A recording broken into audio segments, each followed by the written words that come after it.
રાધે રાધે, જય સિયારામ. આપણે કામાની અંદર વિમલ કુંડ છે.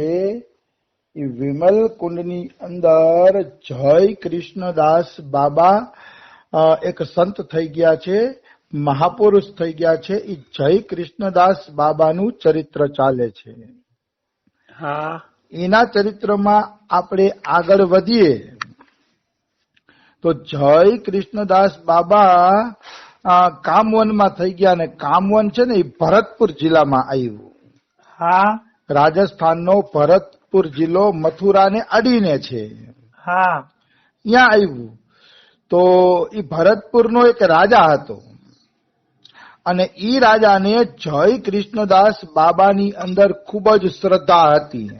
હા, અતિશય શ્રદ્ધા. એટલે એને એમ થયું કે હું ક્યારેક જય કૃષ્ણદાસ બાબાના દર્શન કરવા જાવે. હા, પણ રાજાના દર્શનનો મેળ નહોતો આવતો, કારણ કે જય કૃષ્ણદાસ બાબા રાજાને દર્શન દેતા નહોતા. રાજાની તો દૂર વાત છે, કોઈ વિષયી પુરુષોને દર્શન નહોતા દેતા. અરે વાહ, જેનું મન વિષયોમાં રમણ કરે છે, જેને સંસારના સુખ ભોગવવા છે, એવા વ્યક્તિને પણ જય કૃષ્ણદાસ બાબા મળતા નહીં, તો રાજાને તો ક્યાંથી મળે? રાજાને તો આમે વિષયો વધુ હોય, ખાવાનું પીવાનું, એટલી બધી રાણીઓ, આ તે વિષયો. તો આવા વિષય જીવોને સંત પુરુષો મળવાનું પસંદ કરતા નથી. હા, એટલે રાજાને સ્પષ્ટ જ મનાઈ હતી કે તમારે મળવા આવવું જ નહીં. હા, એક વાત હું જરૂર કહીશ કે ગ્રહસ્થ હોવું અને થોડાક ઘરમાં સુખ હોય, સુખ સુવિધાની સગવડ હોય, તો એ દોષરૂપ નથી એમ. હા, પણ આમ વિષય ભોગવવા સિવાય બીજી કોઈ વાત જ નહીં એમ. ઘણા લોકો ખાવા માટે જ જીવતા હોય એમ. બિલકુલ. તો આટલા બધા વિષયો ભોગવવા સારું નહીં. વિષયો કેટલા ભોગવવાના જેનાથી આપણું શરીર સ્વસ્થ રહે અને ભજન થઈ શકે એમ. હા, એટલા વિષયો ભોગવવાની શાસ્ત્રએ છૂટ આપી છે. પણ આમ રાજાને તો શું છે, મન પડે એવા વિષયો, નાચવાનું ગાવાનું, આ તે મહેફિલ મજા બધું. તો એટલા વિષયો જે ભોગવે છે ને એવા લોકોને સંત પુરુષો મળવાનું પસંદ કરતા નથી. એટલે રાજા હતા ને, એને ના પાડી દીધી બાબાએ કે ભાઈ ના આવે તો સારું છે. હા, પણ હવે એ ભરતપુરનો રાજા હતો ને, એ શ્રદ્ધાળુ હતો, જેવો તેવો વ્યક્તિ નહોતો. એટલે એને વેશ બદલીને દર્શન કરવાની ઈચ્છા પ્રગટ કરી કે હું વેશ બદલીને એના દર્શન કરીશ. હા, એટલે એને શું કર્યું, ઈ રાજાએ એક વેશ બદલી સાધારણ ગામડાનો માણસ બની અને બાબાની કુટિયામાં બેસી ગયો. હા, જય કૃષ્ણદાસ બાબા ત્યારે કુટિયામાં હાજર નહોતા. ઈ ગયા તા કામા મધુકરી લેવા માટે. હા, બાજુમાં જ કામા ગામ છે, ત્યાં મધુકરી લેવા માટે બાબા ગયા હતા. હા, તો મધુકરી લઈને બાબા પાછા આવતા હતા ને, તો અડધેથી બાબા દોડ્યા કામા તરફ અને ચીખીને રાડો પાડીને બોલવા માંડ્યા, એ ગામ વાળાઓ, એ ગામના ભાઈઓ, મારી કુટિયામાં આગ લાગી છે, જલ્દી જાઓ, મારી કુટિયાની આગ બુજાવી દો, મારી કુટિયામાં આગ લાગી ગઈ છે. હા, એટલે ગામના માણસો કે શું થયું બાબા, કેમ તમે દોડતા આવો છો? તો કે ભાઈ મારી કુટિયામાં આગ લાગી ગઈ છે, એ કહે તમે એને ઠારી આવો, પછી જ હું કુટિયામાં જઈશ, ત્યાં સુધી નહીં જાવ. હા, તો ગામવાળા કે બાબા તમે બેસો, અમે હમણાં જઈને જોઈએ છીએ, આગ ઠારીએ છીએ, કઈ ભાંગતૂટ થશે ને તો હમું કરી દેશે, એ કહે હા, તમે બેસો અહીંયા. પછી ઓલા ગામવાળા અહીંયા ગયા, જઈને જોયું તો આગ બાગ તો કઈ લાગી નહોતી. હા, ત્યાં તો રાજા બેઠો તો એમ. હા, રાજા બેઠો હતો ને એટલે ગામવાળા સમજી ગયા કે વિષયી જીવ બાબાની કુટિયામાં બેઠો છે, એટલે બાબાને કુટિયામાં આગ લાગી એવો અહેસાસ થાય છે. હા, આનો અર્થ શું થયો? આનો અર્થ એ થયો કે વિષયી જીવ જયારે કોઈ મળવા આવે છે ત્યારે સંતના શરીરમાં આગ લાગી જાય છે. એને એમ થાય છે કે મારી કુટિયા ભડકે ભરે છે, કારણ કે વિષય જીવ હારે બેસીને સમય બગાડવો સંતને પોસાતો નથી. હા, સંત તો એનું નામ છે કે જે ભક્તો હારે ભગવત ચર્ચા કરીને સમય પસાર કરે. આવા વિષય જીવ આવી જતા હોય ને તો એને એવું લાગે છે જાણે કુટિયામાં આગ લાગી ગઈ છે. હા, થાય આવો અનુભવ, એવું નથી. મારે શું હવે કેવું અનુભવની વાત એમ, પણ આવો અનુભવ થાય છે. હા, 15 વર્ષ પછી હવે આવો અનુભવ થાય છે. કોઈ આવીને નિંદા કરતું હોય, કોઈ આવીને ટીકા કરતું હોય, એવું કરતું હોય ને તો હવે નથી ગમતું. વાહ. હા, કોઈ પ્રેરણા માટે નિંદા કરી લીધી કોઈ કે ભાઈ અહીંયા હું જાઉં છું તો અહીંયા મને વાતાવરણ ઠીક નથી લાગતું, તો તમારું શું કેવું છે? એમ કોઈ સારા રસ્તે વળવા માટે પૂછે તો થોડી ઘણી કોઈની નિંદા સાંભળી લઈએ આપણે. હા.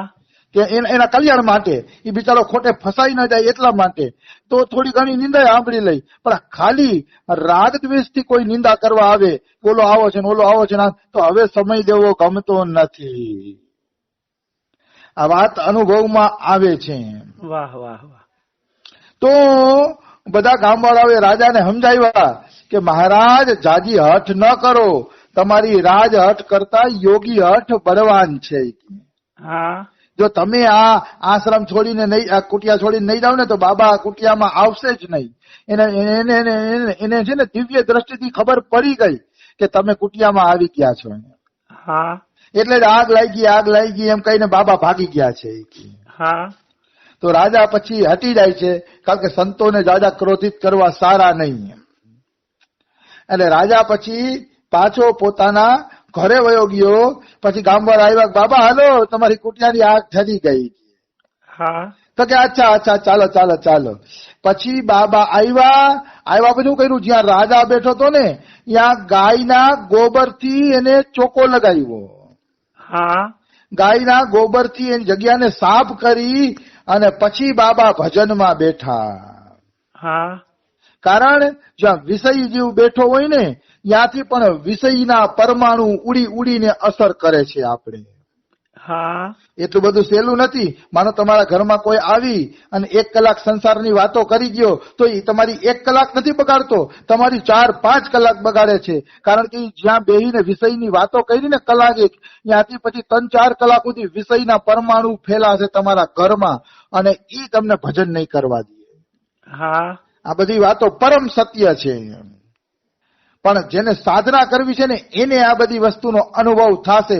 જે જો અમારા સંતો એમ કહે છે કે ખરેખર વિષય જીવો ભક્તોને આટલા જ અસર કરતા હોય તો અનુભવમાં કેમ નથી આવતું? હા. અનુભવમાં ક્યાંથી આવે? સંતો એનું ઉદાહરણ આપે છે કે સફેદ વસ્ત્રમાં એક ડાઘો પડે ને તો એ દેખાઈ જાય કે આ ડાઘો પડ્યો છે. હા. પણ કોઈના વસ્ત્ર મેલા ઘેલા હોય તો એમાં ડાઘો નહીં, પણ ગટરનું કેટલું પાણી લાગી જાય તો એ દેખાતું નથી. હા. એવી રીતે ભજન કરીને જેને મનને ચોખ્ખું કરી લીધું છે, જેનું મન નિર્મળ બની ગયું છે, જેનું મન સફેદ કપડા જેવું બની ગયું છે ને, એને કોઈ લૌકિક જીવ થોડીક વાર માટે બેસવા આવશે ને તરત ખબર પડી જશે કે મારા હૃદયને અસર કરી. હા. તરત ખબર પડી જશે. પણ જેવી ગટર જેવા જેના સંસારી માણસો ન કહેતા હોય અમે તો બારે ખાઈ લઈ છીએ, બારે પી લઈ છીએ, લગ્ન પ્રસંગમાં જાય છે, અમને કાંઈ નડતું નથી. પણ ક્યાંથી નડે? એના મન જ ગટર જેવા છે. ગટરમાં ગટરનું પાણી ઉડે ને તો ખબર ન પડે. પેલા આના માટે ચોખ્ખું થવું પડે. હા. તમે ચોખ્ખા થાવ ત્યારે ખબર પડે કે લૌકિક સંગ થોડો કે આપણા મન ઉપર કેટલો અસર કરે છે. હા. ચોખ્ખા થયા વગર આ વાતની ખબર પડતી નથી. હા. એટલે આપણા શાસ્ત્રમાં અને આપણા ભક્ત ચરિત્રોમાં જે કથાઓ આપવામાં આવી છે એ બધી કથાઓ પરમ સત્ય છે. હા. એમાં કિંચિન માત્ર એક શબ્દ ખોટો નથી, બધું સત્ય છે. પણ આપણા અનુભવમાં ત્યારે આવશે જયારે કઈક ભજન કરીને આપણે આપણા હૃદયને ચોખ્ખું કરતી. ચોખ્ખું કર્યા વગર કેવી રીતે ખબર પડે? હા. પંડિત રામકૃષ્ણદાસ બાબા કરીને એક મહાપુરુષ થયા છે. હા. પંડિત રામકૃષ્ણદાસ બાબા, તો એની પાસે એક વખત કોઈ છે ને પલવલનું શાક લઈ આવ્યા કે બાબા પલવલનું શાક છે એ કે ખાવ તમે. હા. તો બાબા કે ના મારે ખાવું નથી. તો ઓલો કે ખાવ ને બાબા, પલવલ તો શરીરમાં ગુણકારી, શરીરને ફાયદો કરે, ખાવ ને તમે. અહીં કે તો કે ભાઈ શરીરને તો ફાયદો કરે પલવલ, પણ આ ધામના બહારની વસ્તુ છે અને હું ધામના બહારની કોઈ વસ્તુ ખાતો નથી. હા. તો કે બાબા એમાં શું થઈ ગયું? ખાવ ને ધામની બહાર વસ્તુ હોય તો શું ફેર પડે છે? હા. ત્યારે બાબાએ થોડાક કડક અવાજમાં કીધું તું ભજન કરે હે, તું ભજન કરે તબ પતો ચલે કે બહાર की वस्तु खाने में का दोष है. હા. મતલબ તું ભજન કરસ, પેલા ભજન કર, ભજન કરીશ ને ત્યારે તને ખબર પડશે કે બહારની વસ્તુ ખવાઈ જાય તો એ મનને કેટલી અસર કરે છે. હા. આવો જવાબ આપી દીધો બાબાએ. એટલે ભજન કરવું પડે છે. માનો કોઈ 12મી ક્લાસનું ભણ્યો જ નથી અને 12મી ક્લાસનો દાખલો આવે તેમ કહી દે કે આવો દાખલો હોય જ નહીં, આ ખોટું છે, તો એ બિચારાને શું ખબર પડે? એ 12મી ક્લાસમાં કોઈ દી પહોંચ્યો જ નથી. હા એમ જેને પોતાનું મન ચોખ્ખું બનાવ્યું છે એને જ આ વસ્તુની ખબર પડશે કે વાસ્તવમાં આ બધું શું છે. હા જો હું તમને એક વાત કરું, વ્રજ કે ભક્તમાં એક ચરિત્ર આવે છે. હા એક સંત છે ને, એ સવારના 4 વાગ્યે ગોવર્ધનની પરિક્રમા કરે. હા 4 વાગ્યે કરે ને 6, 6:30 થાય ને ત્યાં ગોવર્ધનની પરિક્રમા કરીને પોતાની કુટિયામાં કરીને ભજન કરવા માંડે. હા હવે એક વખત એને ઉઠવામાં મોડું થઈ ગયું કોઈ કારણસર. હા મોડું થઈ ગયું ને એટલે 6, 6:30 વાગી ગયા ઉઠવામાં. તો કે હાલો મારો હવે નિયમ પૂરો કરી લઉં, ગોવર્ધનની પરિક્રમા કરી લઉં. હા તો એ ગોવર્ધનની પરિક્રમા કરવા નીકળ્યા ને, તો પરિક્રમા કરતા હતા ગોવર્ધનની, ત્યાં એને વિચાર આવવા માંડ્યા કે મારે એક આશ્રમ હોય તો કેવું સારું. હા આ મારે 100-200 ચેલા ચેલી હોય તો કેવું સારું. 100-200 ચેલા ચેલી હોય તો મારી સેવા કરે, મારે કઈ તકલીફ ન રહે. એવા આશ્રમ બનાવવાના વિચાર બાબાને આવવા માંડ્યા. હા પછી બાબાને એમ થયું કે ધત તેરી કી આ શું થાય છે કે આજે હું 40 વર્ષથી વ્રજમાં ભજન કરું છું, એક જ કુટિયામાં ભજન કરું છું, ભિક્ષા માગીને જીવન જીવું છું, અને મને આજે આશ્રમના વિચાર કેમ આવવા માંડ્યા?